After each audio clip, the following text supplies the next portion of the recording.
I Have a Dream by Martin Luther King, Jr. You are listening to the official recording from the March on Washington, delivered August 28, 1963. I am happy to join with you today in what will go down in history as the greatest demonstration for freedom in the history of our nation.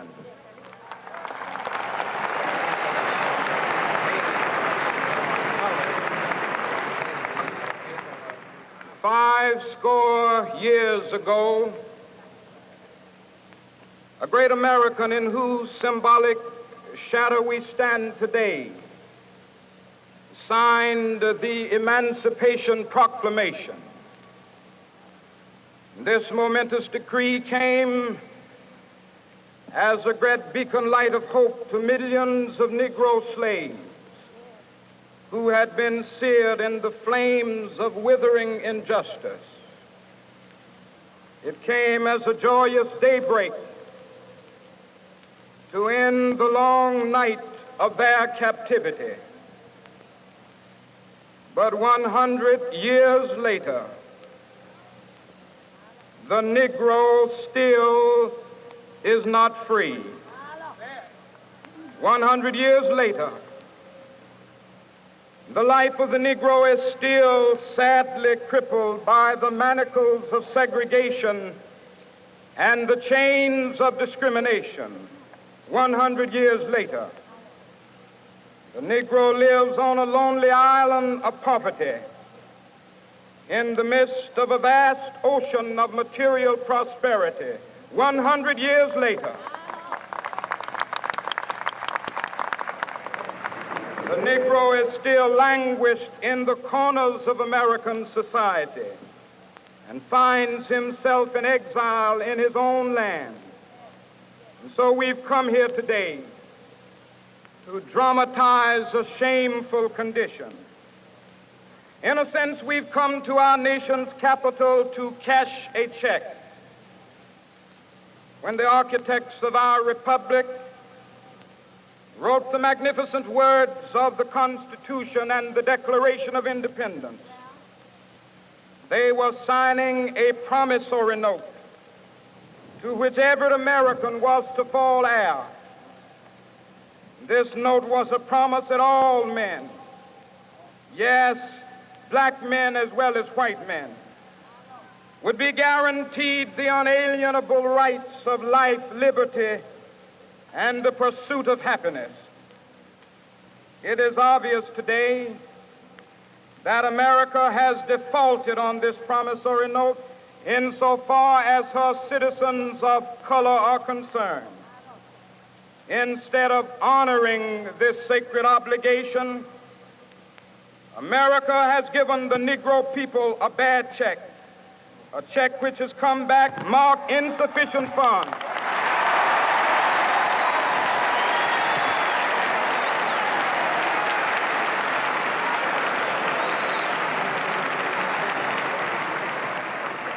But we refuse to believe that the Bank of Justice is bankrupt. We refuse to believe that there are insufficient funds in the great vaults of opportunity of this nation. And so we've come to cash this check, a check that will give us upon demand the riches of freedom and the security of justice.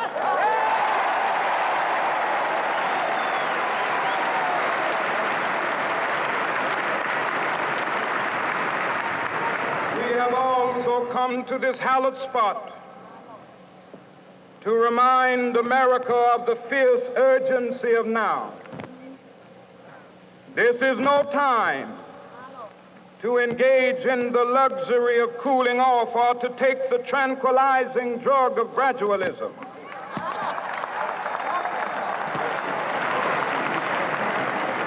Now is the time to make real the promises of democracy. Now is the time to rise from the dark and desolate valley of segregation to the sunlit path of racial justice. Now is the time.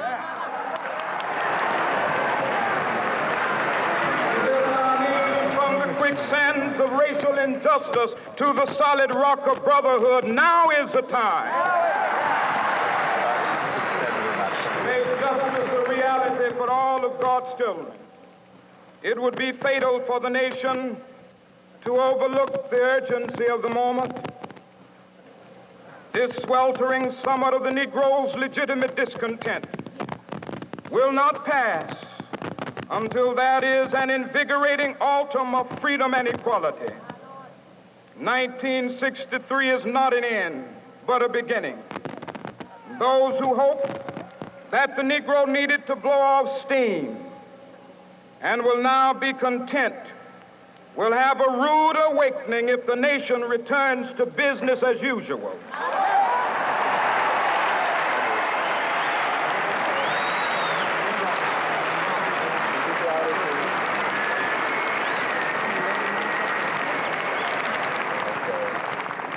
There will be neither rest nor tranquility in America until the Negro is granted his citizenship rights.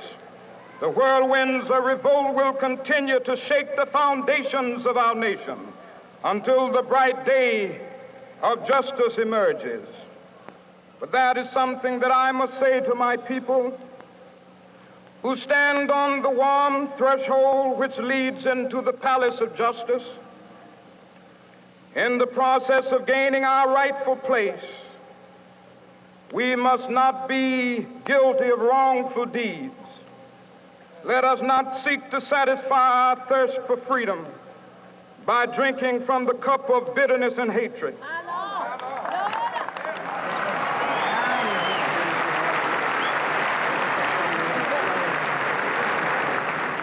We must forever conduct our struggle on the high plane of dignity and discipline. We must not allow our creative protest to degenerate into physical violence. Again and again, we must rise to the majestic heights of meeting physical force with soul force. The marvelous new militancy which has engulfed the Negro community must not lead us to a distrust of all white people. For many of our white brothers, as evidenced by their presence here today, have come to realize that their destiny is tied up with our destiny.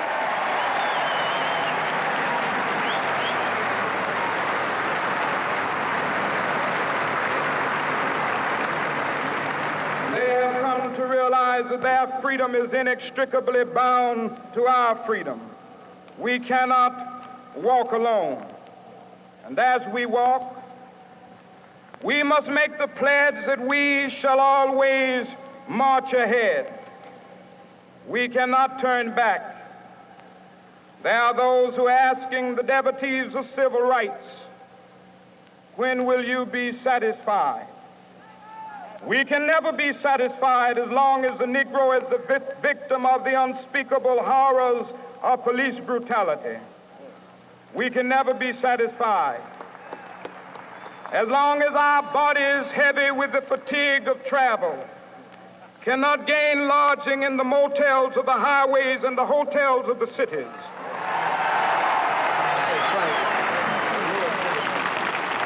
We cannot be satisfied as long as the Negro's basic mobility is from a smaller ghetto to a larger one. We can never be satisfied as long as our children are stripped of their selfhood and robbed of their dignity by signs stating for whites only.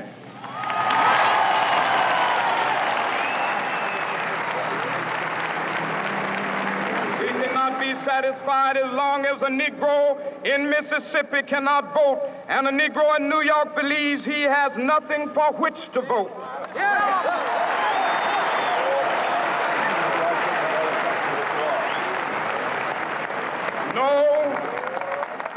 No, we are not satisfied, and we will not be satisfied until justice rolls down like waters and righteousness like a mighty stream.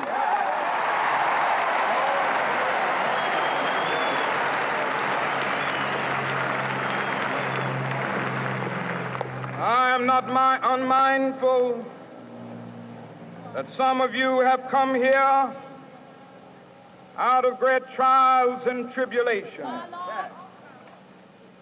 Some of you have come fresh from narrow jail cells. Some of you have come from areas where your quest for freedom left you battered by the storms of persecution and staggered by the winds of police brutality. You have been the veterans of creative suffering. Continue to work with the faith that unearned suffering is redemptive. Go back to Mississippi. Go back to Alabama. Go back to South Carolina. Go back to Georgia. Go back to Louisiana. Go back to the slums and ghettos of our northern cities. Knowing that somehow this situation can and will be changed. Let us not wallow in the valley of despair. I say to you today, my friend,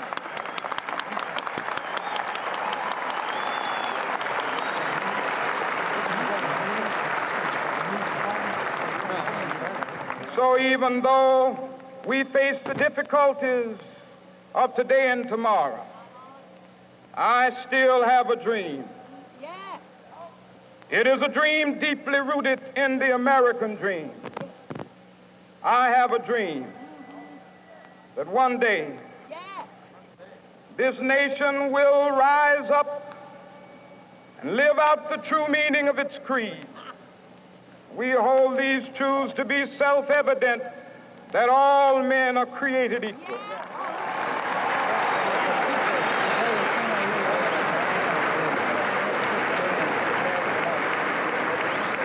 I have a dream that one day on the red hills of Georgia, the sons of former slaves and the sons of former slave owners will be able to sit down together at the table of brotherhood. I have a dream that one day,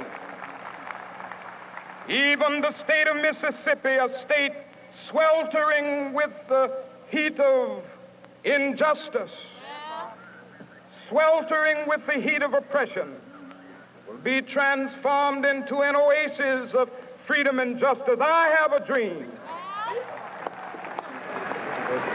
My poor little children will one day live in a nation where they will not be judged by the color of their skin, but by the content of their character. I have a dream today.